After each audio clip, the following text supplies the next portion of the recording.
Hey everybody, how's it going? I'm Paul, I'm with the Dicey Review, and today we're going to be learning how to play the 1 to 5 player game Tir-na-nog from Grand Gamers Guild.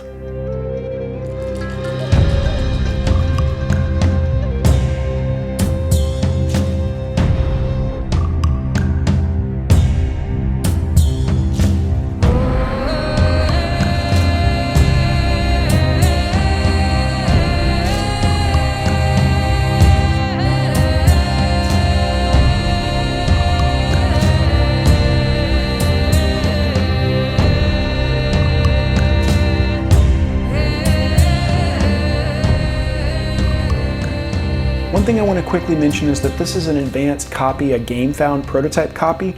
So a lot of the components that you'll see in this how to play video are very much prototype and will look different in the final copy of the game. So because of that, I'm not going to be doing my normal component overview portion of my how to play video. We're just going to go straight into setup.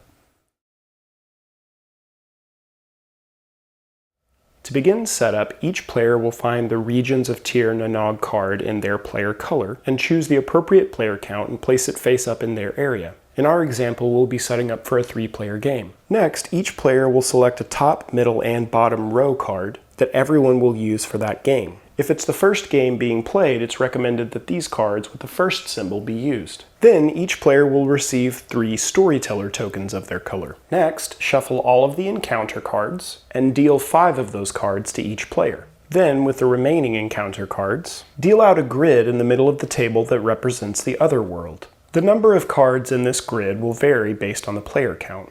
In a 2-player game, you would deal out a 3x3 grid with the middle card of the grid removed, like shown here. But in this 3-player example, the grid would look something like this.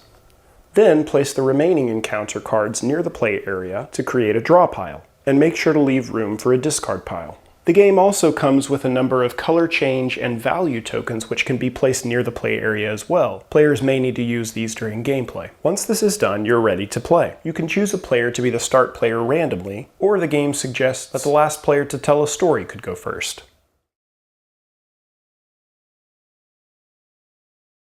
In this game, players will be taking turns over the course of 5 game rounds, and in each game round there are 3 phases. During the game, players will be placing 5 cards to the right of each one of their row cards. Each row card has scoring conditions that will allow players to score different amounts of victory points if they meet those conditions. In addition to trying to meet the objectives on these 3 scoring cards, players can also gain bonuses at the end of the game for creating the largest group of colors within each one of their player areas. For instance, in a 1 to 3 player game, the player who creates the largest group of each one of the colors will receive 8 victory points, and whoever creates the second largest group will gain 3 victory points. The encounter cards that players will be claiming and playing throughout the game will come with a number of different effects or abilities that may come into play. Cards will have values in the top left that will matter for meeting the objectives on the row cards. Cards will also come in one of 4 different colors, and grouping these colors together once again will provide players with bonuses if they can have the most of one color. And cards may also come with a number of different abilities that will take effect either when the card is played,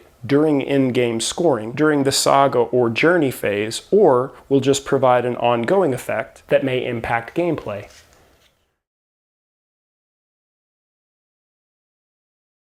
As was mentioned earlier, each game will last for 5 rounds, and within each round there are 3 phases. The first phase of each round is the journey phase. During the journey phase, beginning with the start player, and then going in clockwise order, each player will place one of their storytellers in between 2 encounter cards in the other world. When placing a storyteller token, players have to place them in between 2 of the encounter cards. Players can't place one of their markers on the corner of an encounter card. Players also can't place their marker along the outside edge of the other world grid, and players also can't place one of their markers on a space that's already occupied by another player's marker. Also, when playing a 2-player game, you can't place a storyteller on the inside edge of this gap shown here. So for instance, if a player placed their marker here, that would be a legal placement. Once the start player has placed their marker, the next player in turn order would then place their marker. Then the next player in turn order would place their marker, and then it would be the start player's turn to place one of their markers again. This will continue until all storyteller markers have been placed.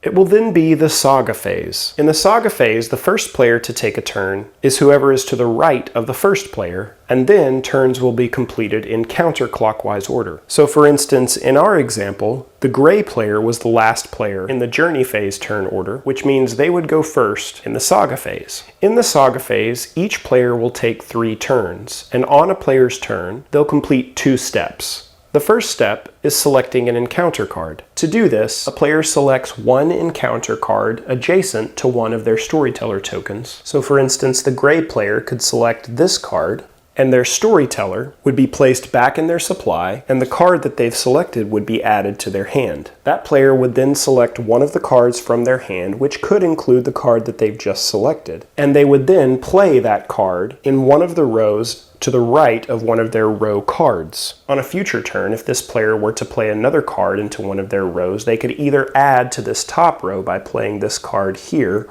or they could start on one of their new rows by playing the cards to the right of one of their row cards. In general, you'll normally play cards to the end of any row. It's possible, however, due to card effects, that there may be some gaps that are created in one of your rows. For instance, this Leprechaun Cobbler's card has the ability to move to a different row after it's played. If there's a gap in any one of your rows, the next time you play to this row, you would simply fill in the gap that's left by any cards that were moved. It's also important to note that each row has a max of 5 cards that can be played to it. However, it is possible to move a card from one row to another and have more than 5 cards in a row that way. We'll see an example of this when we look at some of the encounter cards in more detail later in the video. After a player has completed both steps of their turn during the saga phase, selecting an encounter card and playing an encounter card to their saga, it would then be the next player's turn to follow the same 2 steps. In our example, the green player would then go next. The green player, for instance, could select this card if they wanted to.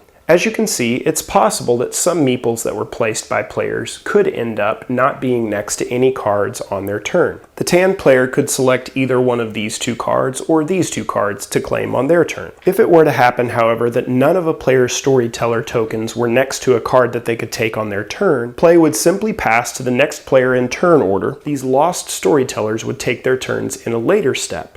If there are any storyteller tokens that are considered lost during the saga phase, after all of the other storytellers would return home, any lost storytellers in counterclockwise order would select any card from the remaining cards in the Otherworld grid, and then proceed as normal, adding that card to their hand and playing one of their cards to their saga.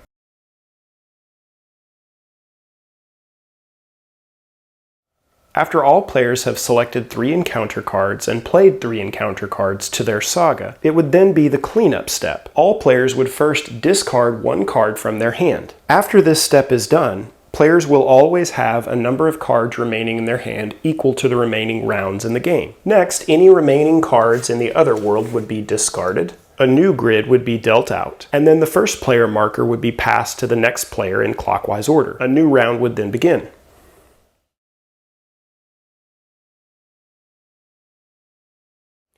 Now that we've looked at the phases of the game in detail, it's time to look at some of the cards in detail. As we mentioned earlier during the video, cards will have numerical values in the top left in addition to the colors of the cards. Many cards have abilities that will trigger either at the end of the game or throughout the game. For instance, this card has an ability that must be triggered during scoring, where it has to change color to a card next to it if possible. In general, all effects on cards are mandatory unless the card says otherwise. Some cards will have a when played ability, meaning they take effect when the card is played into your saga.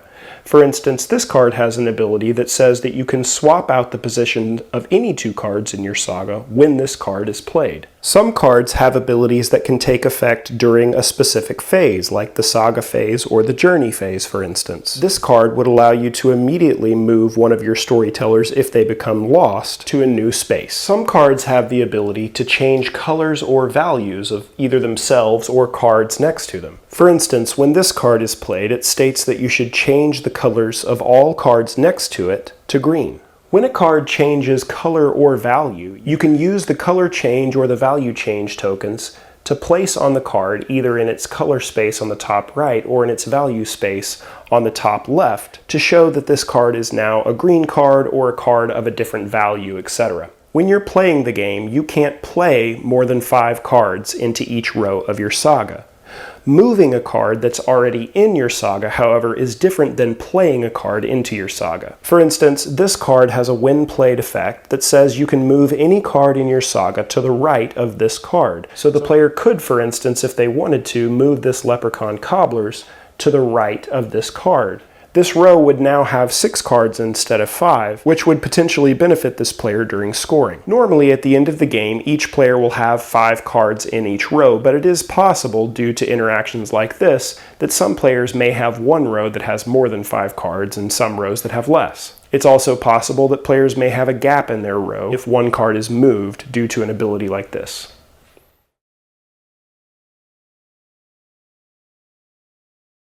The game will end after the cleanup step of the 5th round. Then players will complete final scoring, starting with scoring each row based on the conditions of each of their cards. The first row would score points for each card that doesn't have the same numerical value in that card's row or column. So for instance, this first card wouldn't score any points because it has an 8 in the same row and an 8 in this column. The second card wouldn't score any points because it has an 8 in the same row. The third and fourth cards, however, would score a total of 13 points because they don't have the same numbers in the row or the same numbers in the columns. The next row scores points for each card that's lower in value than the card to its left. So for instance, this 7 is lower than this 8, so it would score 7 points, and this 6 is lower than this 7, so it would score 6 points, etc. And the bottom row would score points for sets in that row that have the same value. For sets of 2, 5 points would be scored, 3, 10 points, 4, 15 points, and 5, 20 points. So in this example, this player has 2 sets, one of 4 and one of 2, so they would score a total of 20 points. This is just an example with the first game cards. Players would then score the regions card, looking at the connected colors within their saga. For each color, players would see which player has the largest connected region within their saga. To be considered for this, a region has to have at least 2 connected cards, and the connections have to be orthogonally adjacent. So for instance, this region of red would count for scoring because there are 2 cards within the region and they're adjacent to each other. If a red card were to be right here, it wouldn't count for scoring because it's not orthogonally adjacent, it would be diagonal. In a 3-player game, a player that has the largest region would score 8 victory points, and if they have the second largest region, they would score 3 victory points. In this example, we could say that this player has the largest region of connected blue and the largest region of connected green, giving them 16 victory points for those 2 colors. If there's a tie for region size, each tied player would gain half the points rounded down for the position that they've tied for and half of the points for the next position. So in a 3-player game, the players would score 11 points divided in half rounded down, or 5 points each. The player with the highest score would be the winner, and if there's a tie, the player with the largest single region would be the winner. Alright everybody, that was our video. Hopefully it was helpful and hopefully it was informative. If you still have any questions about how to play the game, please comment below, or you can always email us directly at thedicey@gmail.com, and I'll make sure to answer those questions for you if I can. You can connect with us on social media or by visiting our Board Game Geek Guild, and as always, if you find this content useful or helpful, it always helps us if you can subscribe, give it a thumbs up, and click the bell icon to be notified whenever we put out new content. All right, thanks so much for watching, everybody, and until next time, I'll see you at the table.